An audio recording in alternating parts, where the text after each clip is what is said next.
नमस्कार दोस्तों, पहला मैं पंकज रौतेला। आप देख रहे हैं अपना उत्तराखंड न्यूज। उत्तराखंड में संविदा कर्मचारियों की बड़ी अहम भूमिका है और ये कॉन्ट्रैक्ट बेस्ड कर्मचारी सालों से अलग अलग विभागों में अपनी सेवाएं दे रहे हैं।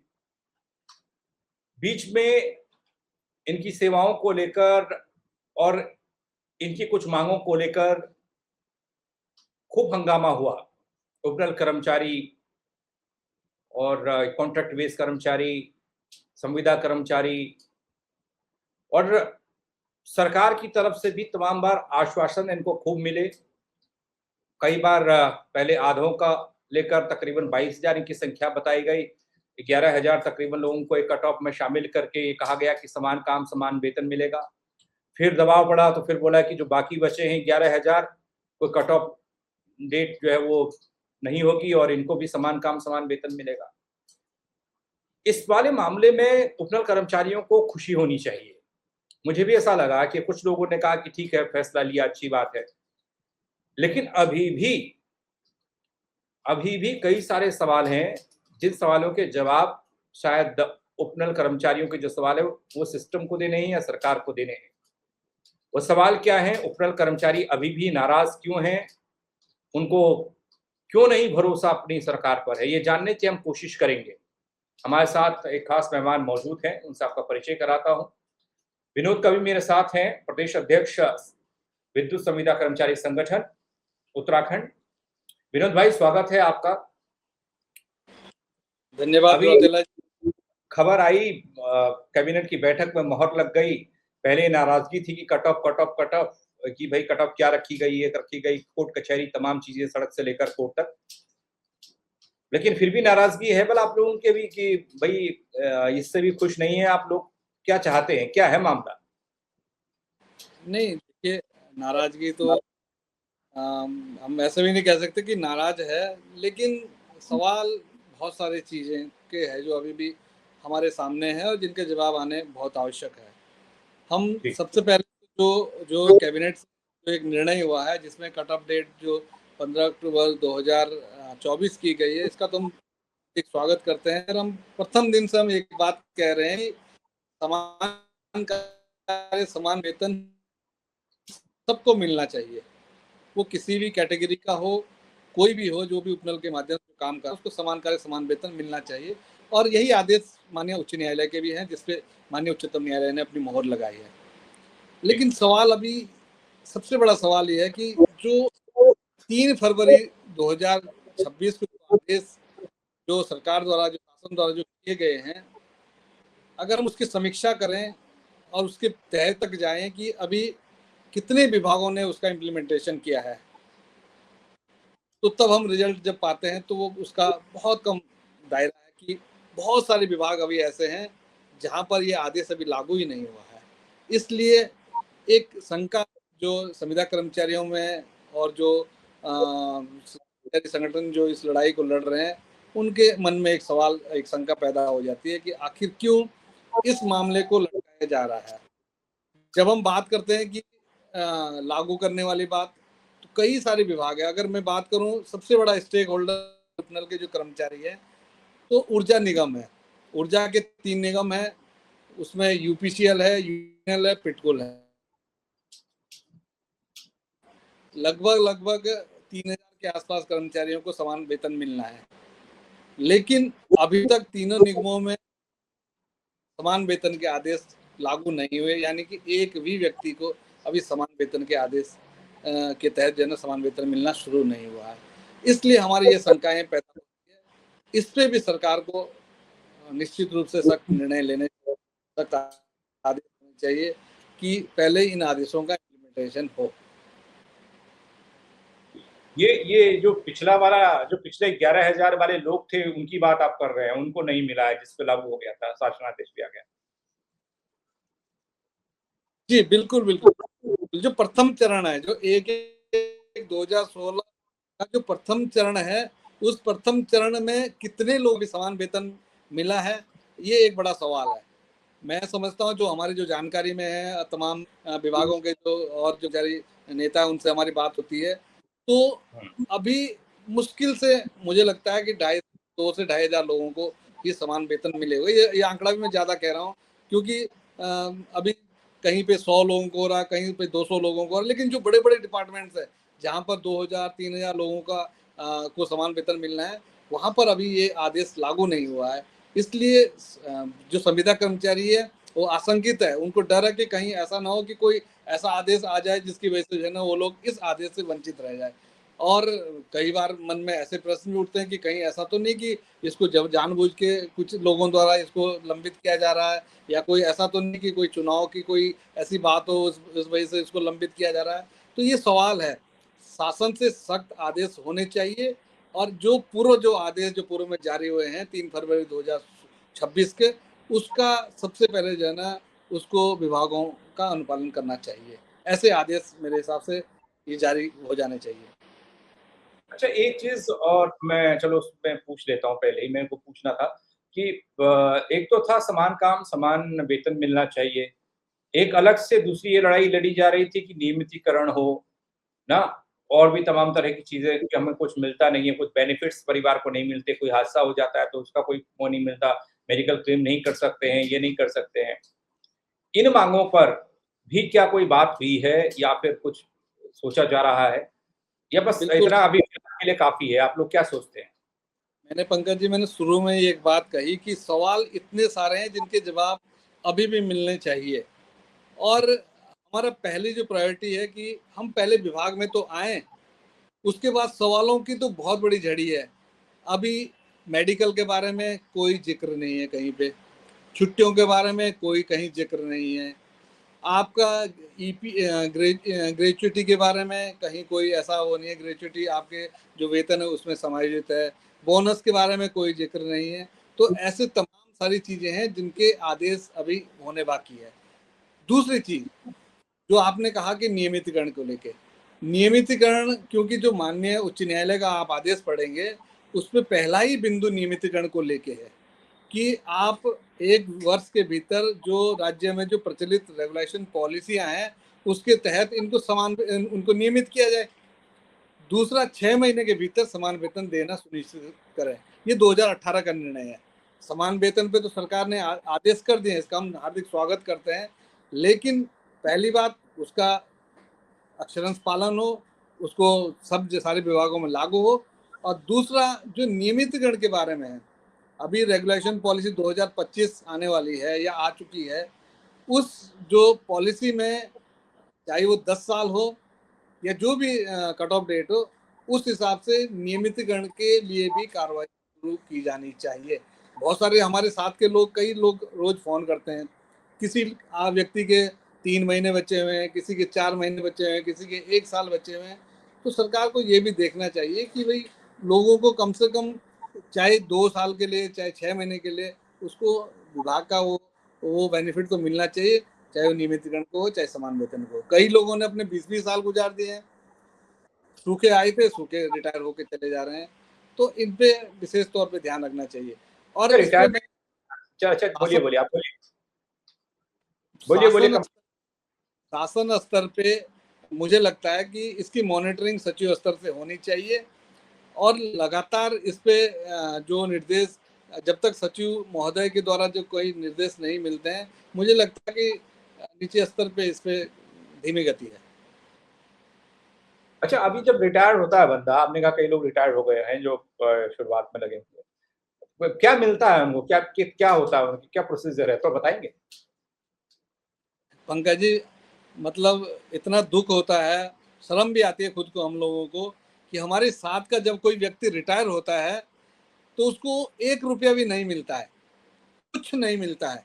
अगर मिलता है तो उसका जो ईपीएफ का जो कुछ अंश बचा होगा वही मिलता है। इसके अलावा ग्रेच्युटी, आप ये समझिए, ग्रेच्युटी उसके वेतन में हर महीने दी जा रही है।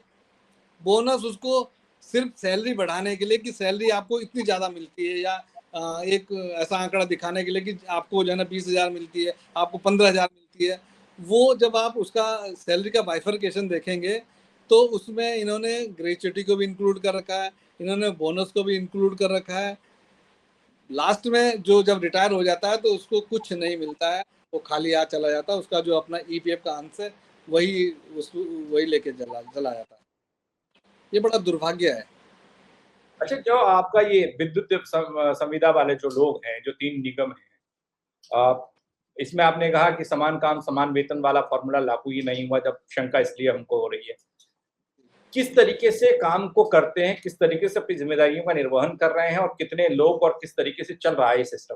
क्यों मुझे ऐसा लगता है कि उत्तराखंड का पूरा सिस्टम ही, विभाग ही इन आउटसोर्स कर्मचारी, उपनल कर्मचारियों के कंधों पर है, उसी में चल रहे हैं। एक आध 2 बड़े अधिकारी को रख दिए, बाकी छोटे-मोटे सारे अधिकारी, सारे कर्मचारी यही हैं। नई भर्तियाँ होनी नहीं, पुराने वाले संघर्ष कर रहे हैं। इसको जी, कैसे देखते हैं? आ, आप अगर हम तीनों निगमों की बात करें, यूपीसीएल, यूजीएल, पिटकुल, तो लगभग 3000 से ऊपर इस समय संविदा पे काम कर रहे हैं।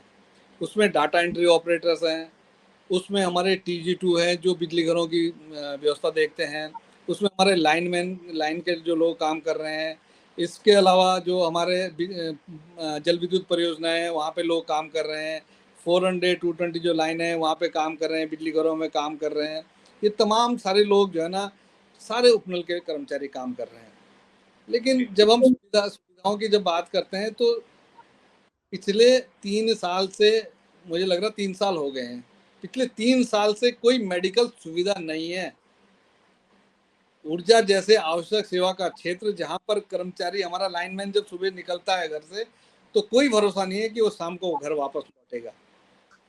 कई बार हम मैनेजमेंट से बात कर चुके हैं, शासन स्तर पे हमने बात करी है कि मेडिकल कम से कम एक आवश्यक नीड है, ये सामाजिक सुरक्षा है, श्रम कानूनों के दायरे में है। उसके बावजूद भी कहीं किसी स्तर पे कोई कार्रवाई नहीं, सब अच्छा, आपने बिल्कुल 3 ठीक। साल का ज़िक्र किया, 3 साल पहले मिलता था क्या कुछ? हाँ, 3 साल दरअसल ऐसा है, जो ESI जो एक्ट है, वो जी, एक्ट 21,000 की लिमिट तक जो है ना, आपको जो ग्रॉस सैलरी है 21,000 तक अगर आपकी सैलरी है तो तब तक आप ESI के दायरे में रहेंगे। जैसे ही वो लिमिट क्रॉस कर जाएंगे आप ESI से हट जाएंगे। तो प्राइवेट जब सेक्टर में ऐसा मेडिकल की जब सुविधा खत्म हो रखी है तो उसको देना चाहिए।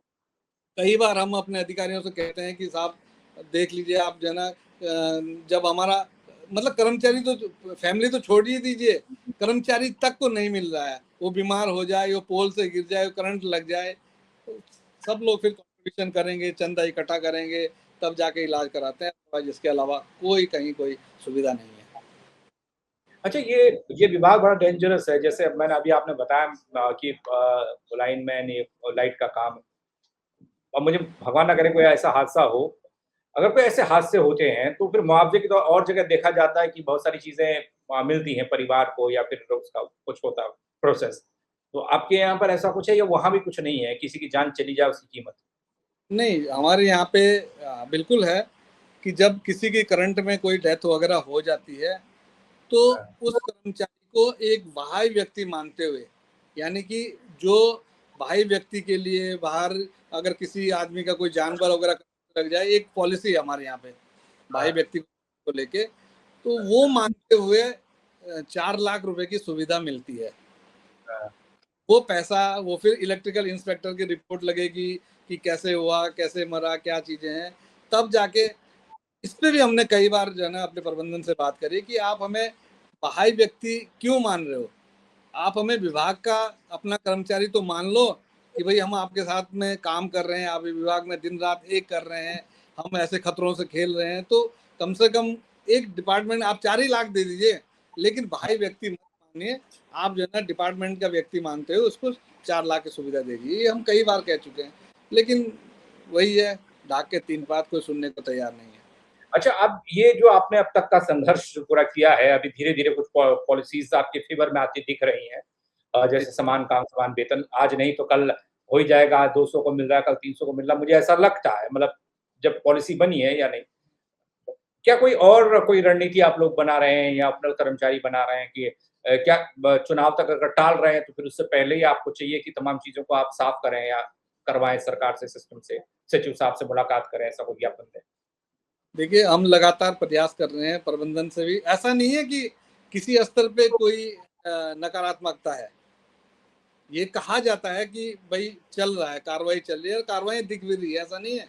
कार्रवाई चल भी रही है, दिख भी रही है, लेकिन जब तक आदेश नहीं आता है तब तक एक आशंका हमारे मन में बनी हुई है। हम शासन स्तर पे बात करते हैं कि बिल्कुल निर्देश जारी, पत्र भी जारी हो रखे हैं शासन की तरफ से जो है ना प्रबंधन को, जब तक उसका आउटपुट नहीं निकले आशंकाएं बनी रहेगी। और ये जहाँ तक आपने कहा कि भविष्य की रणनीति को लेके, मुझे मेरा मानना ये है कि अभी क्योंकि ये माननीय न्यायालय के निर्देशों में हो रहा है, अभी अवमानना याचिका गतिमान है।